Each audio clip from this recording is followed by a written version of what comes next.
Welcome to another episode of Do You Hear Me with Unico Williams. Special, the Diddy trial. That's right, where I come to you. I'm the judge, the jury, prosecutor, attorneys, everybody. I got you. I watch the trial and listen to the trial all day long so you don't have to.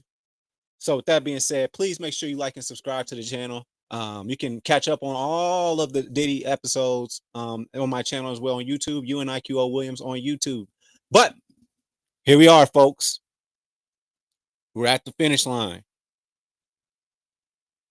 We're at the point where closing arguments are about to commence today, and they did. Now, yesterday there was a whole bunch of extra stuff going on where people were thinking that charges were dropped. They were not. Charges were not dropped. They just took out some of the things that might make things confusing for the jury for the not guilty and guilty. When they go back there and look at what each charge is and how it relates to RICO and all that type of stuff. But so that's all they did was like, all right, forget about the arson, forget about these times of quote unquote sex trafficking, focus on these, and he should be guilty of that. So that was a lot of what happened yesterday. I spent a lot of time trying to figure out, like, it was like 200 objections on there. So they spent all day yesterday doing that. I wasn't about to be doing all that with y'all. Just to say that they just trying to figure out how to do guilty, not guilty on the form. So anyway, moving forward, the government is going first, right? They are going to be setting their final arguments up. Listen, I'm telling you, I'm tired because all I've been hearing about is freak offs, baby oil, and just a very freaky guy, right? And how they're trying to turn this into this RICO, like, man, they could have just come from something different. Like, they could have came at a different angle. Okay, you got domestic violence. Okay, you got a possession of drugs, stuff like that. But like what they're trying to do with this RICO stuff, I believe that there's a lot of rich people that do this kind of stuff, or have people that work for them go do things for them, right? So I'm sure that there's a lot of people that do, cocaine and things like that that are rich. That's illegal, but I'm sure they have somebody go get it for them, or because they're rich, right? So I believe that one person is part of some RICO stuff. Then I mean, it got to be more people, right? So anyway, um, first off, we want to shout out P Diddy trial updates on Twitter. Jewel Mancy. Also, shout out to Inner City Press. I get a lot of my footnotes from them, and shout out to Lauren Collins. She's been very insightful. She's uh, a reporter that actually is in the courtroom. So let's get started. So today, Diddy was wearing a light blue sweater over a white shirt. He placed his hand on his heart towards his son. He sat, rubbed his palms, thumbed through his briefcase, and poured water. His usual poised routine as closing begins. Now, the judge said today's session ends after the prosecution's closing. Tomorrow at 9 o'clock, the defense will present, followed by the government's rebuttal if they choose to do so. After jury instructions, deliberations begin, and on a schedule, the jury will decide. So the judge gets us started. Talking to the jurors. Please give your attention to the parties as they deliver their closing arguments. This is the government. Over the past few weeks, you've seen the real Sean Combs, the leader of a criminal organization. He doesn't take no for an answer. He's committed kidnapping, arson, forced labor, bribery, and the brutal crimes of X trafficking. You know the word I'm trying to say. Consider two key moments. In March 2016 at the Intercontinental Hotel, he violently dragged Cassie back to what he called the freak-off. In 2024, at Jane's home, he choked and hit her. She tried to flee. She couldn't escape. These weren't isolated incidents. They're chapters in the same story, a story built on silence, shame, and fear. He believed his fame, wealth, and power made him untouchable. For 7 weeks, you've heard how his staff enabled his control. We'll now turn to the RICO charges, including sex trafficking and interstate transportation for prostitution, crimes that are each charged separately, too. you may think of racketeers. Groups committing crimes are far more dangerous. This was Combs' kingdom. Everyone in it had a job to serve him and satisfy his every desire, including sexual ones. The law requires us to prove just two racketeering acts. We've shown you far more than that. He ran the Combs enterprise. His inner circle, chief of staff, bodyguards, all of them changed faces, but their role stayed the same. You heard about KK, his right brain, living at 2 Star. She communicated with his girlfriends, coordinated everything. His security team, D-Rock, Bonds, Rube, Uncle Polly, Fahim, were all armed, all very loyal to him. You heard about the diner incident with Suge Knight. David James told you Combs had guns. Law enforcement found weapons during the search. A defaced rifle in LA and two AR-15s with serial numbers removed, hidden in his closet. Then there were the rotating assistants, all paid by his business. Brendan Paul made $100K a year. KK, 6 times that. When your boss asks you to buy drugs or when you help kidnap and confine his girlfriend after he stomps someone's face, that's criminal conduct. The law doesn't care if they like what they were doing. KK warned him to be less reckless. Yet, she still brought him cash and drugs. She was part of the enterprise. It affected interstate commerce, and that's all the law requires. Minimal is fine. Sean Combs didn't just benefit from the enterprise, he ran it. He was the boss, the common thread. The racketeering acts: drug distribution, kidnapping, arson, bribery, facilitating sex trafficking of Cassie and Jane, forced labor, travel for commercial sex, cover-ups. To convict, you only need to find that someone committed 2 acts in any of these categories. 2 drug deals, 1 kidnapping. That's all. But in this case, you've seen far more than just 2. Let's start with drugs. The fuel of every freak-off. D-Rock, KK, and Fahim were the most involved, but many helped keep the drugs flowing. This wasn't about marijuana. Brendan Paul himself called them hard drugs. You've seen the stipulations about what was found in the searches: cocaine, meth, oxy, ketamine, a dissociative, GHB, mushrooms, Molly, Tussie, a pink dyed mix. It's all in exhibits 1305 and 1306. The quantity doesn't matter. That's not a legal element here. And distribution doesn't require a sale, just the act of sharing or moving drugs.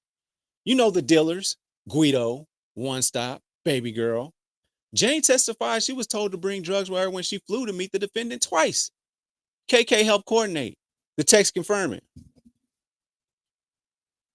KK instructed Jane to swing by Mapleton and pick up the Guido package. You heard that phrase used during hotel nights, and now you know what it meant. More ecstasy.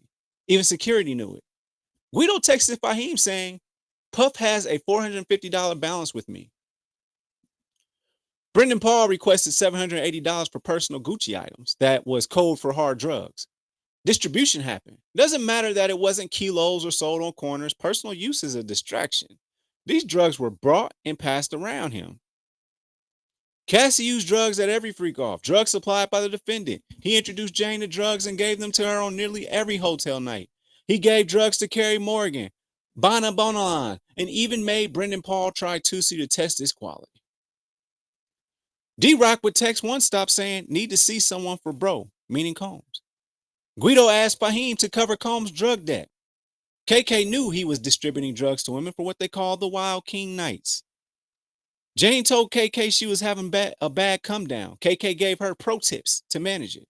That's drug distribution, plain and simple. Now let's talk kidnappings, committed under both California and New York law. Take Cassie. Bonds made sure she didn't leave. The defendant called Cassie a slut and stomped on her face. She was disfigured. Roger Bonds caught her and dragged her back. Combs forced her to the London hotel on Sunset so no one would see her. She wanted her mom. He said no. Cassie never consented to being held at that hotel. David James told you Combs demanded to see his phone, wanted to know if he posted about the club assault. And then there's Capricorn Clark. Capricorn was held for days in an empty Manhattan office and forced to take a lie detector test over missing jewelry. Uncle Paulie brought her to what became Bad Boy HQ. She was tested for 5 lies. The examiner told her if she failed, she'd end up in the East River. In Central Park, the defendant told her if anything happened, he'd have to kill her. David James remembered he was tested too, to root out the rat. In December 2011, Rube helped the defendant kidnap Capricorn. It started on December 22nd. Combs pounded on her door with a gun. He was out for revenge. Get dressed, we're going to kill Cuddy, he barked. He drove her to Kid Cudi's house with a gun in his lap. That's kidnapping. He transported her a significant distance. He told her she wouldn't be free until she brought him Cassie, who he kicked into a fetal position when she arrived. Cassie testified to this. That same morning, the officer responding to the 911 call saw a black Escalade registered to Bad Boy. Weeks later, on January 12, 2012, Kid Cudi's car was set on fire. Arson. Someone cut a hole in the roof and dropped in a Molotov cocktail. No, we're not saying Combs cut the hole. He didn't even buy his own soup. You heard the voice notes. Combs did say he'd blow up Kid Cudi's car. What are the odds? He says it, then it happens. The coincidences pile up. He and Rube were nearby weeks before. Cuddy drove that same Porsche the night of the trespass.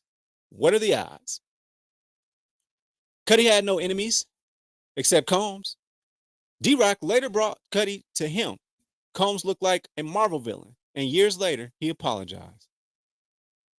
Now, let's talk about bribery, starting with the 2016 video. The defendant was having a freak-off with Cassie and an escort named Jules. Flores walked in and found Combs in a chair, staring with what he called a devilish look. Another man was in the room. Combs tried to hand Flores a stack of money. That was his first attempt to bribe someone that day. Once Cassie left, he began immediate damage control.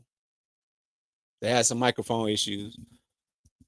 We had a power issue. Is your mic working? Hello? Yes? Okay.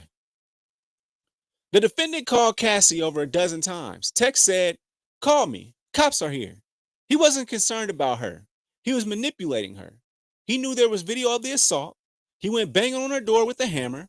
Neighbors were ready to call the police. Some did. Kerry Morgan had the LAPD officer's card. KK coached the cover-up. Say you had a fun, drunk night. She called Eddie Garcia. He said no. So KK went in person. Eddie refused to show her the video but said, off the record, it's bad.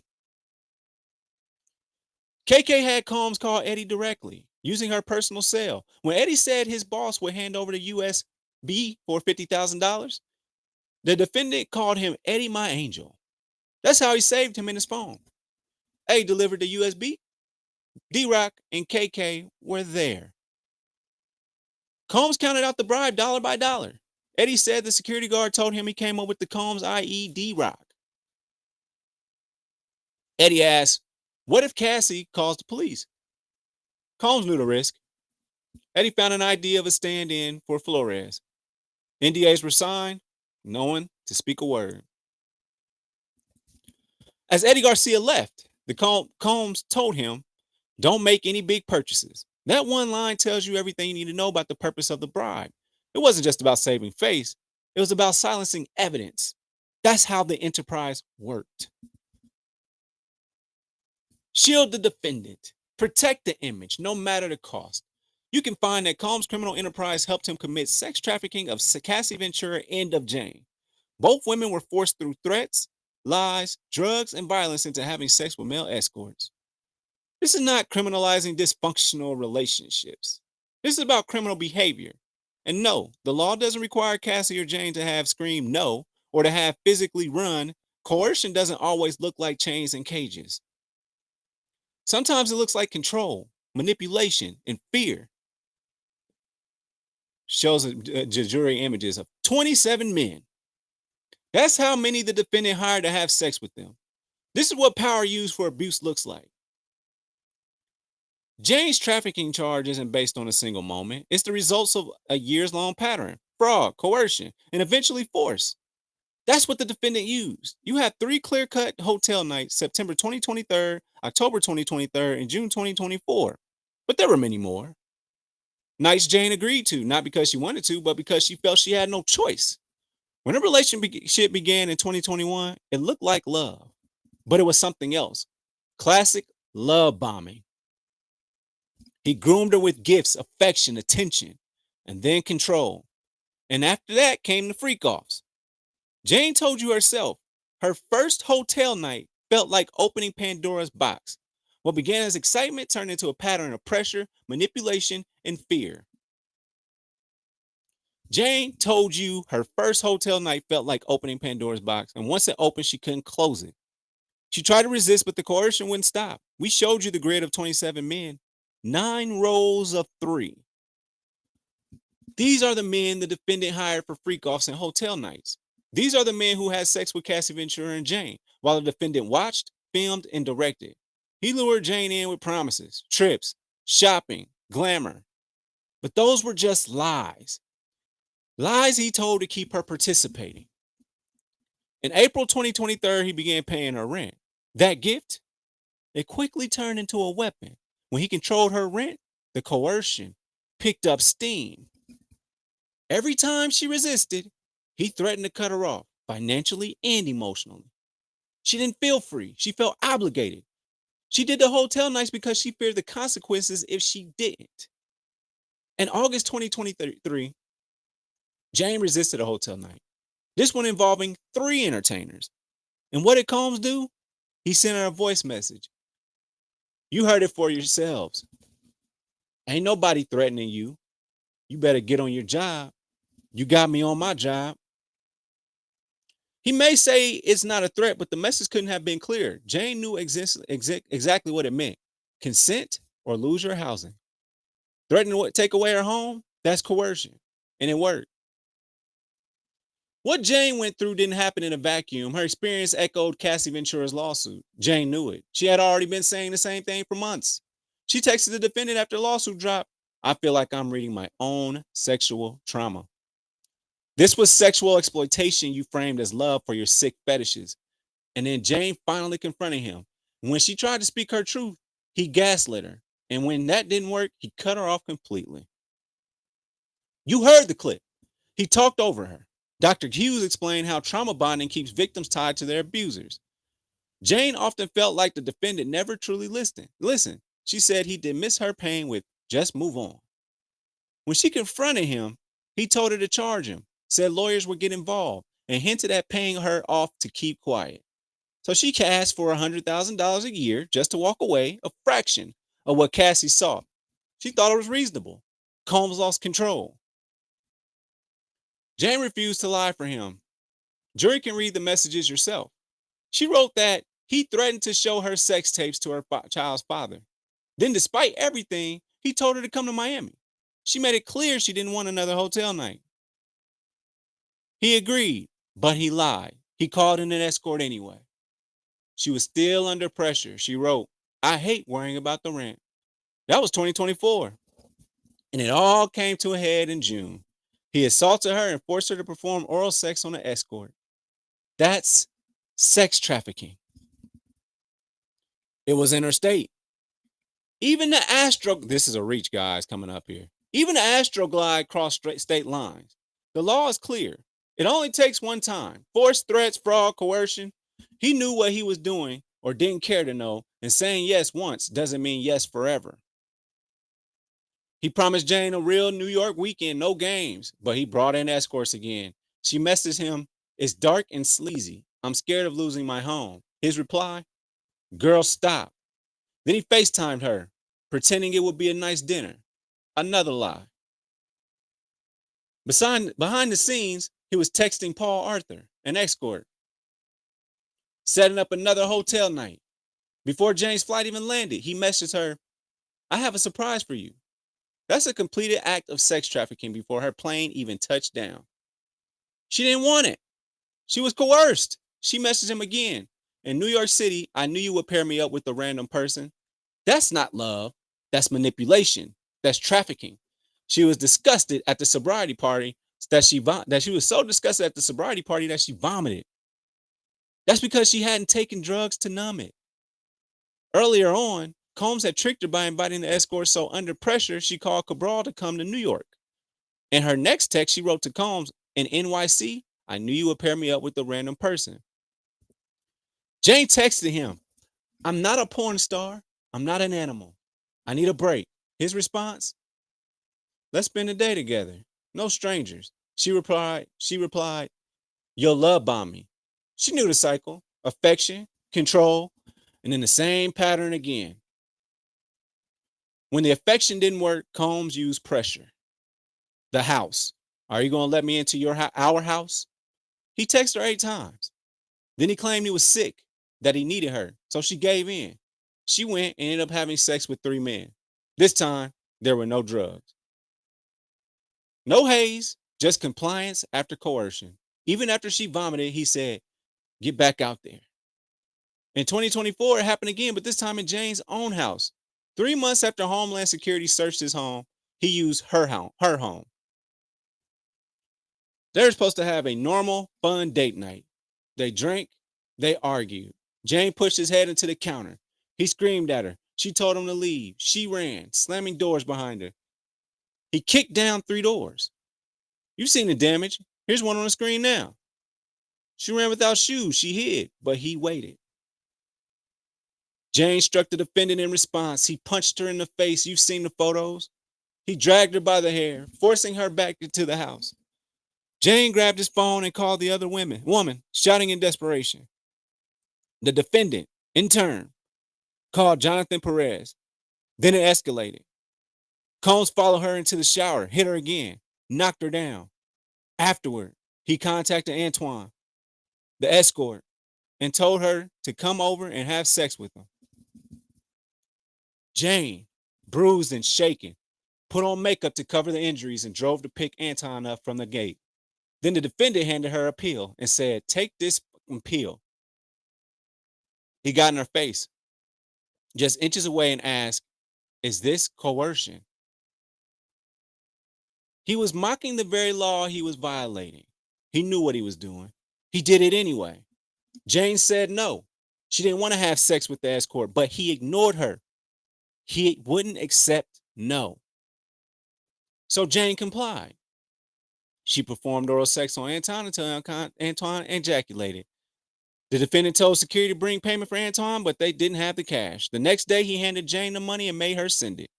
She Ubered the bag of cash to Antoine herself. That's not consent. That's coercion. In December 2023, Jane reached out, desperate for help. She texted Christina Karam, the defendant's former chief of staff. Her message was raw, painful, and terrifying. He just threatened me about sex tapes. He said he would expose me and send them to my child's father. She told Karam that those tapes showed her heavily drugged and performing acts at his request. She was trying to heal, trying to find peace, but he wouldn't leave her alone. All I asked for was my space. I'm beyond hurt by him. And how did Karam respond? With familiarity. She wasn't shocked or confused. She simply said, I always tell him all the time to just give these things space. Otherwise, we end up in a situation like we're in now. Jane didn't want to involve her, but she was afraid. She said, please talk some sense into him because this isn't fair to me at all. I'm traumatized. I'm just privately healing, and he keeps bothering me. She made it clear. Those tapes were tapes of her heavily drugged, doing things she was told to do over the span of 3 years. That's not consent. That's exploitation. And now, he was using those same tapes to control her. This isn't about a breakup. It's about threats, blackmail, psychological torment, and it wasn't just in December. Back in September 2023, before a trip, Jane texted Combs directly. It's dark, sleazy, and makes me feel disgusted with myself. I don't want to feel obligated to perform these nights with you in fear of losing the roof over my head. She told him she didn't want to play that role anymore. No more trips, no more coercion. She wanted freedom. But to him, her no never mattered. Miss Slavic, let's break for lunch at an appropriate point. This is a good time, Your Honor. Very well, George, you may go eat. So they're going to break.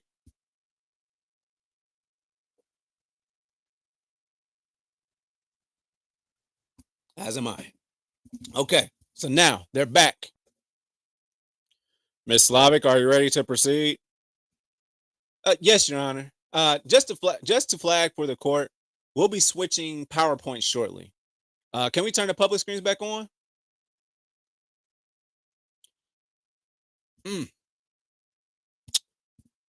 Before lunch, we walked through 3 specific incidents of sex trafficking involving Jane. But let's be clear. These nights didn't happen in isolation. They were part of a progression from fraud to coercion to eventually force. This was not spontaneous. There was a buildup rooted in power, drugs, and fear. You saw it. The rent conversations, the manipulation around housing. You heard how Jane had little to no experience with drugs before she met the defendant. Once she was under his influence, physically, emotionally, chemically, it became easier to control her. If she was high on a drug that made her feel sexually aroused, I told you earlier, she wouldn't refuse. And what did the video show? Jane was super high.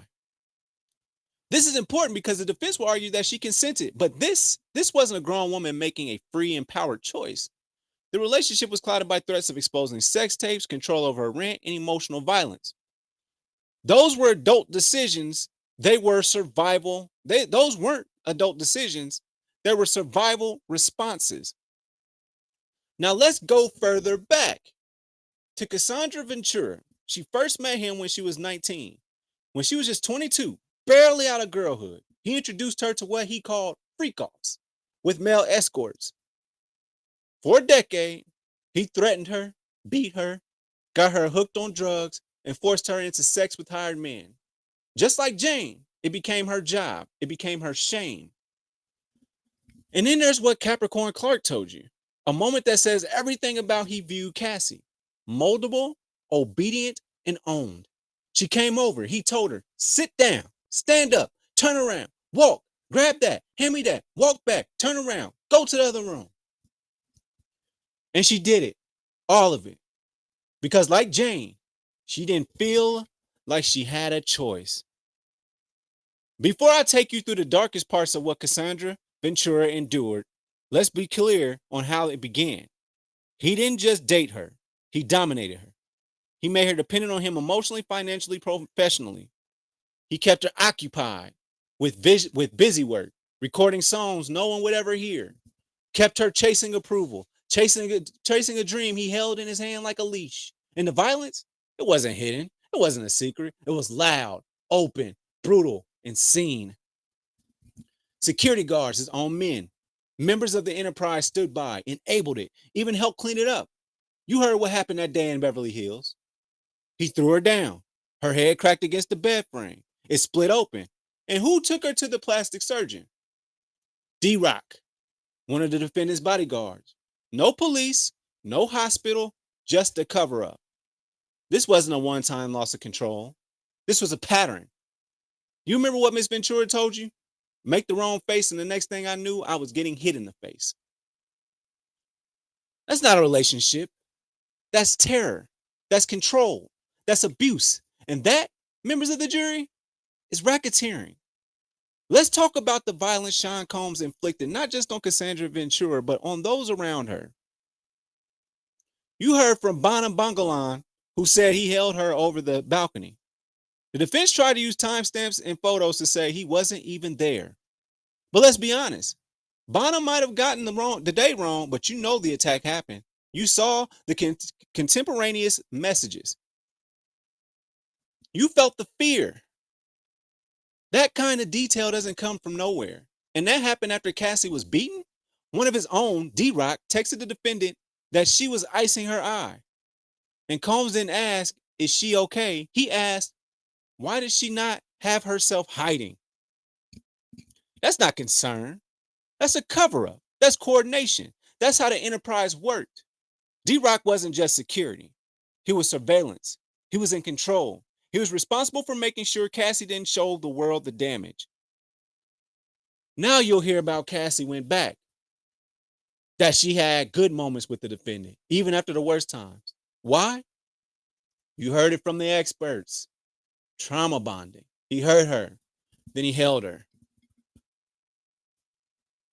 Combs broke Cassie down, then made her believe he was the only one who could build her back up. That's how trauma bonds work. That's why she stayed. In those freak offs, 9 years of degradation, of pressure, of pain. She even texted me, I love our FOs. Then quickly added, when we both want it. That second part matters, when we both want it. Because most of the time, it wasn't what she wanted, it was what he demanded. These encounters weren't romantic. They weren't mutual. They were hours long. She was forced to participate while sick, bleeding, or in pain. She was urinated on. This wasn't intimacy. This was humiliation, weaponized. In those videos the jury saw, that wasn't love. That wasn't freedom. That was a performance, just like Jane. Don't be fooled into thinking it was anything else. This is a picture of the Intercontinental Hotel, the London. Let's walk through what happened at the Intercontinental Hotel in Los Angeles in 2016. You've seen this footage before, but today, I want you to see it differently with context. With clarity, Cassie had just walked out of a freak off. She wanted out, but what does he do? He goes after her in the hallway, in public, on camera. He assaults her. Why? The defense says it was about a phone, a simple fight, a misunderstanding, but you know better now. He wanted her to come back to the freak off, back to submission, back to control. This wasn't a lover spat. This was sex trafficking in plain sight on surveillance in a luxury hotel hallway. This was power trying to force itself back into dominance. He didn't want her to walk away. He wanted her to obey. Combs controlled every detail of Cassie's life, right down to her hair and nails at red carpet events. At the 2014 Vanity Fair party, she was told exactly how to style her hair. He blocked her career. She was denied a spot in a common video. He paid for her car, clothes, phone, vacations, making her utterly dependent. He extended that control to her family. When he learned she was seeing Cuddy, he demanded $20,000 from Cassie's parents or he released sex tapes. Despite bringing in and dispersing $3.2 million that month, it was never about money. It was about dominance. Dr. Hughes explained it well. When an abuser destabilizes a victim, they seize control. He punched, kicked, and dragged her. After the worst episodes, he hid her in hotel rooms to recover out of sight. Photos and videos confirmed it. And D-Rock, Rue, Paulie, all of them knew. He assaulted her at a Prince party until security stepped in. Friends, me and Myra Morales, described similar abuses. He threatened her with sex tapes at the house and attacked her again in Jamaica. In Las Vegas, she was curled up under the toilet when he beat her so badly that even D-Rock was moved to tears. And of course, there's an Intercontinental Hotel hallway attack, caught on tape. For Cassie, abuse became routine. It happened to Mia, Devontae Nash, and even Bonna. He controlled her on social media when she was in South Africa. KK and D-Rock kept tabs on her. D-Rock even reported her state back to Combs. She's icing. Tell her to chill. He raped her on a Malibu living room floor. She said no. She wept. He wrote after, where I could tell I didn't turn you on yesterday. That is grape. But trauma bonds pulled her back. Hours-long performances, masturbation, filmmaker fantasies. Sometimes he had escorts urinate on her or urinated himself. Why? To satisfy his sexual fantasies. She became drug addicted, texted, I love our FOs when we both want it. Jurors, this isn't all or nothing. There were countless days he knew she didn't want it. That's sex trafficking. She obviously didn't want an escort to urinate in her mouth while lying on the floor. Now look at the videos, no weapons, just her performing. While he moved the camera, sometimes focused on the escorts, not Cassie at all. This was all fantasy for him, not her. At the Intercontinental on March 5th, 2016, her premiere night, she agreed to a freak off. This was more or less damage control. You heard her say, I don't want you thinking I don't want to. She knew he wouldn't accept no. He brought in jewels. And when Cassie tried to escape, shoes left behind, he grabbed her and assaulted her. He dragged her by the hair back into the room where Jules waited. He took her bags, but she refused to follow. Instead, she used her phone in her phone in the elevator lobby. The defendant, even in a towel, chose to stay. He grabbed her phone, stayed with bags in hand, waiting for Flores and possibly Jules inside. He offered Flores money to leave, then returned to drag Cassie back. She just wanted her bag and phone. He was keeping her there, enforcing participation. That's not a separate attack. It's a part of the same coercion to get Cassie back into the freak off. Later, Cassie texted him, "I'm not a rag doll. I'm someone's child." She had freak offs in New York with Daniel Phillip. Because Daniel wasn't paid, defense will say that proves no trafficking, but trafficking doesn't require payment to the victim, only control over them. Daniel heard Combs yell, "Bitch, when I tell you to come here, you come here." After that, Daniel couldn't perform, but remember, sex trafficking doesn't require a completed act. At the Cannes Film Festival, Combs accused her of stealing drugs, threw her off a boat without her passport. Mia heard it. They flew back to New York and he showed her freak-off videos on board. He threatened to release sex tapes. In New York, they had another freak-off. He threw her off a boat to scare her. Cassie said, "I didn't know what no would mean. He would be violent." The defense says Cassie chose to stay, but put yourself in her place. This was force, leverage. There were drugs, disassociatives, and numbing agents to dull her pain. Yes, some messages sound consensual. That doesn't mean she wanted it. Remember when he demanded, "You're supposed to be seducing me all day"? That was his fantasy, not Cassie's. She told him she didn't want to do freak-offs, even on her 29th birthday. Deontay told you. She left her own party for one. If he wanted it, it was going to happen. She had no real freedom. She didn't have the freedom to make voluntary adult choices.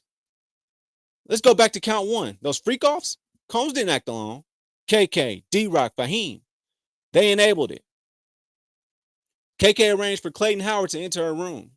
Jonathan Perez viewed videos and showed KK. Fahim supplied drugs during sessions. On February 18th, 2024, after Jane complained to KK, KK still sent supplies for Wild King nights, freak-offs. D-Rock iced Cassie's black eyes. He knew exactly what was happening. The ideal they didn't know. That's absurd. David James, Deontay Nash, Jonathan Perez, they all saw strangers in Combs' homes. They saw Jane with escorts while Combs watched. That's interstate travel for prostitution. Combs booked the travel and paid for it. Count 3 covers freak-offs with Cassie. Escorts flew from New York to Miami to LA, even Ibiza, arranged by travel agents. Jules Theodore was with Combs at the London hotel. He bought her Amex ticket, paid a $2,000 bill, message, "I will tip you." For what? Sex. And that was just one incident. There's another with Jules beginning at 7 a.m. at Turks. Combs asked, "How should I pay Paul?" He paid for Paul's travel. For what? Sex. These aren't one-off events. These are racketeering acts, travel payment, coercion, organization. The law doesn't require that everyone fully consents. The fact remains he orchestrated this. Sean Combs is guilty. Let's talk about Reggie. He flew in from Las Vegas to LA for one reason: sex. Jane sent him $1,100 via Cash App. Here's the hotel folio: $4,000 in damage, bodily fluids on the floor. It couldn't be clearer.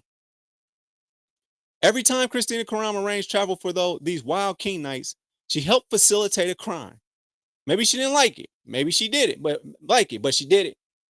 She set up Wild King nights to Vegas. You heard it straight from Combs. The wildest Wild King nights in Vegas. His own words. KK knew exactly what was going on. She wasn't just booking rooms. She was including travel for prostitution. That's a crime. That's racketeering. Here's an audio message Combs sent to KK asking to hunt for the sexiest, most unapologetic Wild King sex room in Vegas. This wasn't just a phrase. Wild King nights meant sex with escorts. She helped book Cabral's travel. She got the cash. She made the plan. She knew the game, and each time she did, it became another racketeering act. You only need to find two, but just in this portion alone, there are dozens. They take a 15-minute break. Miss Slavic, how much time do you anticipate needing? About 1 hour, Your Honor. Turns to the jury. The judge will give you instructions on forced labor, but let me walk you through what you've already heard. Oh, this is a government, I'm sorry. We presented 4 women, Cassie, Jane, Mia, and Capricorn, who were victims of forced labor. For Cassie and Jane, it was relentless sexual service. Cassie called them grueling, sometimes lasting up to 4 days straight. Jane described it the same way. It often took them weeks to recover. That is not consent. That is forced labor. Christina Karam kept arranging hotel rooms and travel to make these freak-offs happen. Now let's talk about Mia. She started working for Combs and eventually ended up at Revolt. At one point, she went 5 days without sleep. She described multiple assaults of Combs putting his hands up her dress, forcing his way into her bedroom, and penetrating her. In one incident, Combs cornered her in the closet and forced her to perform oral sex. Another time, she blacked out in the bathroom of a private jet and still can't recall what exactly happened. These were not isolated experiences, they were patterns of trauma. Even under tough cross-examination, Mia remained clear and consistent. She was just doing a job. She was forced to perform labor and sexual services under threat and violence. He threw her against the wall. He slammed the door on her arm. She witnessed violence at Prince's party. And in Turks and Caicos, and remember, forced labor is just one of 8 racketeering acts we've outlined. You've heard evidence of drug distribution, kidnapping, arson, bribery, and sex trafficking. You've also heard the interstate transportation for prostitution, forced labor, and witness tampering. We don't need all 8. We don't even need most. To find racketeering conspiracy, all you have to find is 2 acts, 2 from this entire pattern. 2 acts committed through this organized web of control, silence, and fear. That's all, and you've heard more than enough. Let's talk about power and control. When they were in South Africa, KK told Mia, if you don't call him in 10 minutes, you don't have a job. That was the reality. The defendant held all the cards. Mia couldn't say no, not even to the smallest request. Why? Because her job wasn't just to work for him, it was to protect him. HR? That wasn't a safe space. HR worked for Combs, not for Mia. She knew that, and she in the police. What would they do when they're up against someone with his influence, his power? The threats she faced left her with no real options. Now, I expect you'll hear from the defense. She could have left. She told him she loved him. And yes, Mia was honest. She told you there were highs, but there were also devastating lows. Take Capricorn Clark. All she did was raise an overtime issue. She brought it to HR, Vashta Wilson, the head of HR. But again, HR was just a puppet for the defendant. And what happened? Capricorn was threatened. Not just by Combs, but by Uncle Paulie in the middle of Central Park. Then came the lie detector. Then being taken to confront Kid Cudi. Ladies and gentlemen, this wasn't just a toxic workplace. This was an enterprise of fear, control, and silencing. And it was all orchestrated by one man. Capricorn had a child, a son to take care of. And what did the defendant do? He threatened to blacklist her. That's how he wielded power, through intimidation, manipulation, and control. Now let's talk about witness tampering and obstruction, especially after Cassie filed her lawsuit. This is where everything ties together. Jane was a problem. She knew too much. She had lived it. After Cassie's lawsuit hit headlines, he moved fast to contain the fallout. He called Jane. These calls, they were recorded on KK's phone. You'll hear them. It's November 19, 2023. Cassie's case has already been settled, but he was panicking and terrified of criminal investigation. So what did he say? What can I do to make you feel better? Combs knew not to say too much. I can't be speaking on the phone, he says. And then he starts rewriting history right there. While recording, he tells Jane, we just did some kiki shit I thought we both enjoyed. He's trying to gaslight her. To rewrite her trauma as fantasy. She already told him, you gaslit me. And in the background, you hear the scratching of a Sharpie. He's taking notes, planning, plotting, trying to shape Jane's words. You've seen the lawyers passing notes in this courtroom. Now ask yourself, how long has this game of deception been going on? After that, Combs had D-Rock reach out to Mia, asking her to say something that wasn't true. You remember how Mia responded? She'd witnessed him slam Cassie's head into a surface. D-Rock had seen it too. Yet there he was, asking Mia to go along with a lie. And as the federal investigation intensified, the pressure on Mia didn't stop. D-Rock called her 5 times in a row. That wasn't a coincidence. That was a strategy. Look at the chart Miss Sankar showed you. It connects the dots.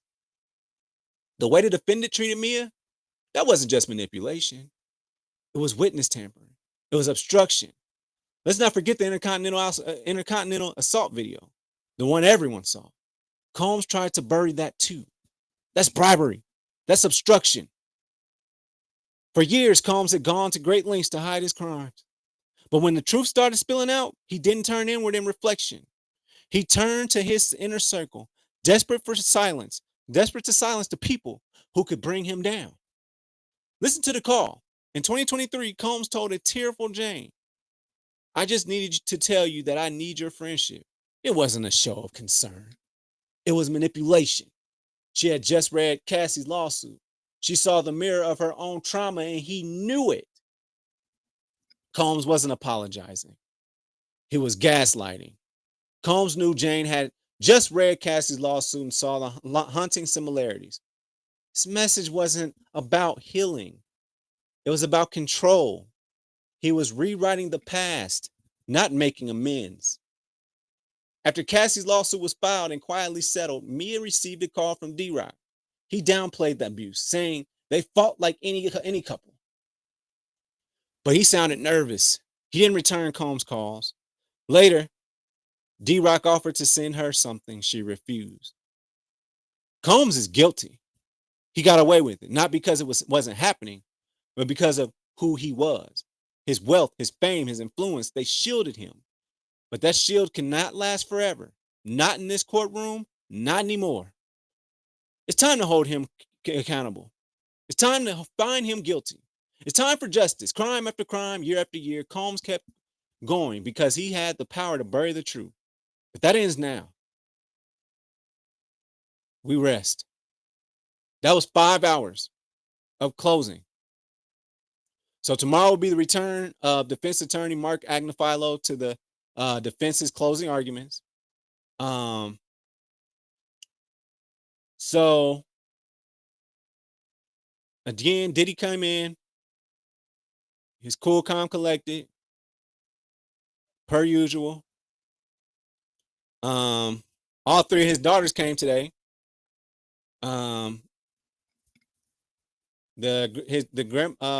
Diddy's mom and his sons, they didn't come. And let's see. Yeah, I mean, in a sense, this is still everything that happened. In one overflow room, said that some reporters, courthouse staff, even curious onlookers watched on a monitor. One alternate juror noticed the crowd and softly said, "Oh, geez, that's a lot of people." The judge also warned Combs, so no gestures could be seen from him as jury communication. He remained motionless until lunch. Then he looked at the clock, stretched, and waved at his children. When the government finished, there was no eye contact, no reaction from him to the juror. Tomorrow, defense attorney Agnifilo will take the stage. He sat behind Combs, taking careful notes. Now it's his turn to counter the 7 weeks of narrative built by the prosecution. And that's what happened today, guys. The government, they rested their case earlier this week. And these are their closing arguments. They painted a picture, and this is what they had. And this is what they showed to the jury. Now, tomorrow we'll see what the defense has to say about this. We'll find that out then. But that's the case. So please make sure that you chat or leave comments. Let me know how you feel. Is this enough evidence? Does the government really have a case against Diddy? Is this real, or is this just some kind of narrative? We're gonna find out very, very soon. We're at the finish line, y'all. So tomorrow is the prosecution. They're gonna rest their case. I mean, they're gonna they're gonna give their final arguments. Okay. So tune in tomorrow. I'm gonna wrap it up for us. Okay. So with that being said, please make sure that you like and subscribe on YouTube. Unico Williams on YouTube. I'm Unico Williams everywhere else on the internet as well. So I'm not hard to find. So make sure that you follow all my pages. Also, Do You Hear Me? Our Facebook page and Instagram. So with that being said, thanks for tuning to another episode of Do You Hear Me with Unico Williams. Special, the Diddy trial. I holla. Thanks for watching. Make sure you follow me on all my social media platforms. Don't forget, every Thursday, the full podcast is on Apple Podcasts, Google Podcasts, and mama, I'm on Spotify. Overall 99 ENT bring you videos from Friday all the way to Friday. So be sure to like and subscribe to the channel. We appreciate it. Again, thank you so much.